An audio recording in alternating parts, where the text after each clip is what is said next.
Posture is really, really important when it comes to sitting. I do think there's this, I don't know where it comes from, pictures, I guess, films, idea that we have to sit cross-legged on the floor. I recommend to everybody, unless you have grown up sitting cross-legged on the floor and you're very comfortable with that, or unless you've done a lot of yoga or gymnastics, I don't know, whatever it is that allows you to sit cross-legged on the floor comfortably for a long period of time, there's really no need to do that when you're meditating. In fact, you're already learning a new skill, so maybe it's actually simpler, just to sit on a chair. And I always recommend you do it legs and arms uncrossed.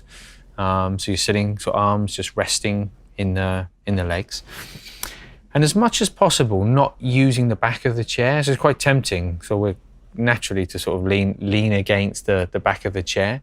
If you can, move towards the front of the chair and you just sort of tilt the hips a little bit, so that the back sort of feels quite upright, the feet are flat on the floor, you feel very grounded.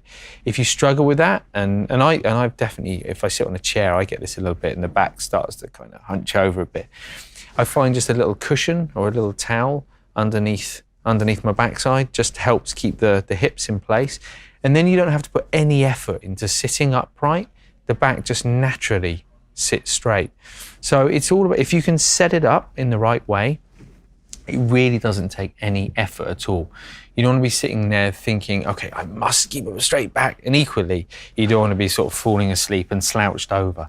So finding a chair which is upright, where you have a nice balance of, you relax, but you focus rather than being lying down on the sofa and falling asleep.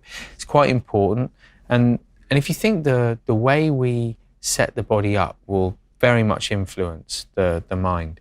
So if the body, as I say, if the body's like lying down on a bed, well, the mind associates lying down, being horizontal, with sleep. And there's a pretty good chance that we'll drift towards sleep. Equally, if we're too upright, then the mind will be a bit uptight as well. So it's just finding that sweet spot where we feel sort of comfortable, relaxed, and yet focused at the same time.